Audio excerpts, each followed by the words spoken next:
A man approaches and says, "Father, I have debts. Like everyone else, I wanted a lot but didn't want to do anything for it. So that's how I ended up with 25 million in debt. Everything I have, I will sell. I'm scraping together about 1.5 million. I have nowhere to borrow from. I took my last debts from criminals. They haven't come to me. They said a long time ago that by this time, I should have the amount ready. I say, I have nowhere to borrow from. I will try my best. By this time, by this day, the meter is already running. I say, well, I can't do it. They said, you can't do it? We'll take the debt not in cash. You know, he has 3 kids. Sorry, 2 kids. At that time, there were two kids. We will first smash one child's brains against the wall before your eyes. We'll let you live for a bit. Then we'll smash the second one's brains, and we'll let you live for a bit. Then we'll smash your wife's brains, let you live for a bit, and then, well, let them smash your brains. I beg them for mercy. I beg them for mercy. Leave. The kids. I don't know what to do with you. They'll take it apart for parts and sell it. Just don't touch the kids. No. We need to teach you about others. No way. So, on this wall, there will be the brains of one son, and on this wall, the brains of that daughter. On this wall, there will be your wife's brains, and only then will your brains be on that wall.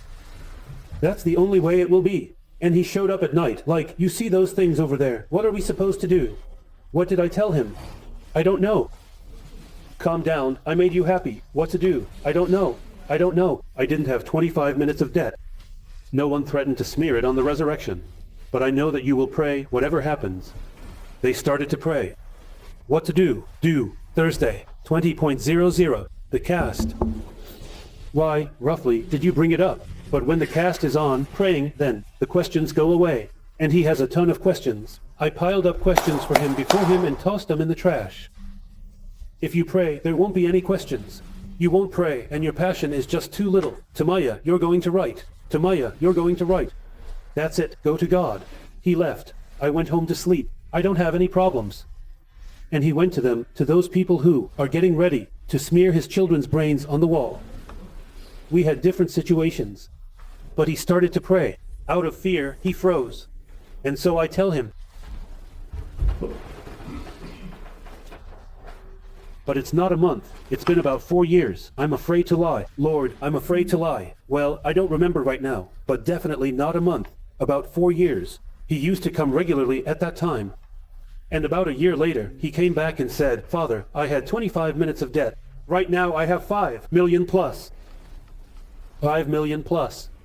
So he paid off his debts and got out, and now he's working in the plus. How did that happen? He doesn't know. He doesn't know. He says, it was different. It was different. So the Lord says, these things we all prayed, kids. So your brains are not all over the place. I tell them, pray, you. His wife and 2 kids prayed. They just had another one. They adopted 2. They have 5 now. Here. Oh, 5 more. So it. They prayed. And what things should we do? I'm giving 2 examples. He told me, I'll tell you 2. He says, 1. Evening a call comes in at home. I open the door. It's the accountant. She worked for me, and then she quit. She left on her own. Their health. He wanted to come over, but stayed. She came. She came in and said, forgive me. I don't know what's happening to me. But when I worked for you as an accountant, how you trusted me and how you ran your business. I thought, no, I'm the one who takes you. I'm better. And I took it. I knew how. I managed to get a good amount. I said, well, I'll get myself some fancy stuff, add it to my pension, and when I'm retired, you won't have anything. You'll just be busy with him. And so she took it. She was afraid to buy an apartment. I found out when I went bankrupt that I didn't see it coming. I thought I moved to another city to buy. Everything somehow worked out and worked out. I really don't know what happened to me. I became like a fly stuck, tormenting me. I can't sleep at night. I was tormented, just completely worn out. I can't. It came in a box that used to hold pickles. And they tell me, take it, it's your money. Get that weight off your shoulders. God didn't ask, he says, just say, for Christ's sake, just one thing. When did you start suffering? How long ago was it? Let's say, about how many months? He says, that's it, I have no questions. Thank you. That's when he started to pray.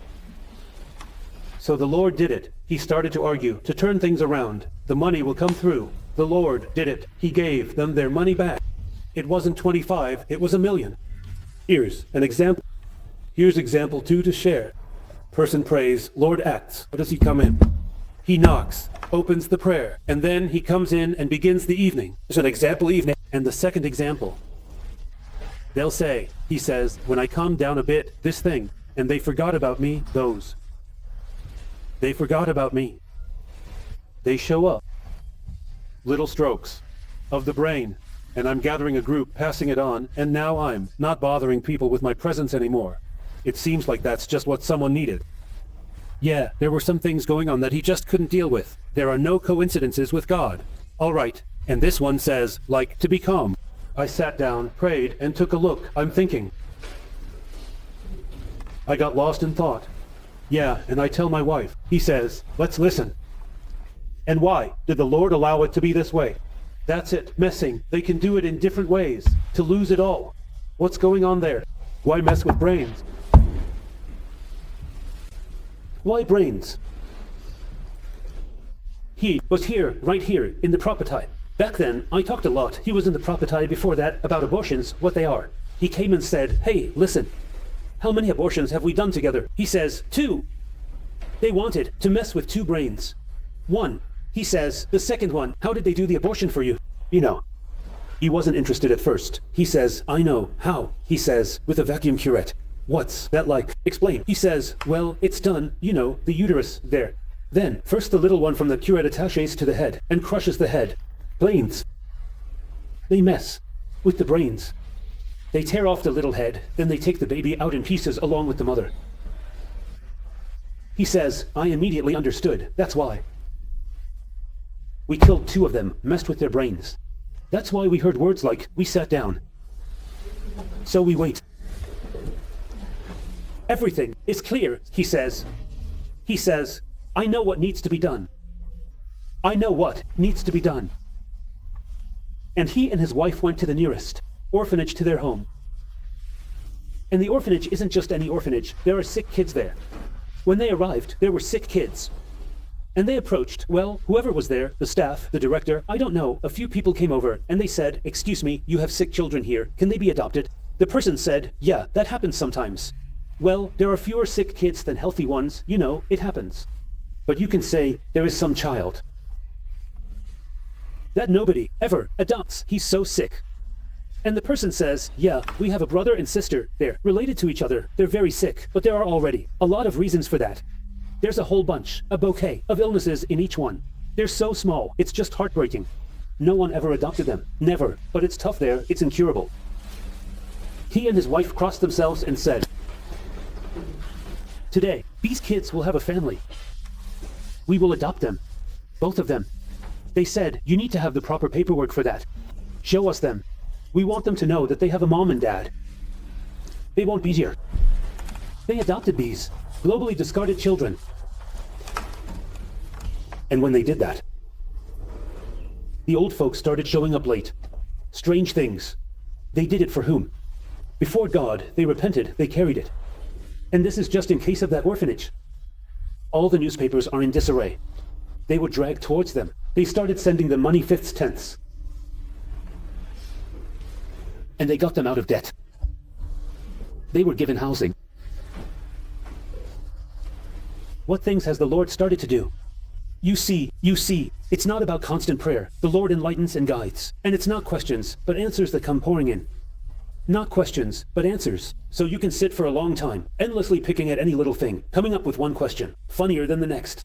3 minutes, 30 minutes, 3 hours, 30 minutes. What an experience they've gone through. We have 40 minutes. We're just farmer. 40 minutes. The result. I've been talking for half an hour, but the results haven't been recorded. Until a person starts to pray, it will be only words. Words, words, words, words. We need work.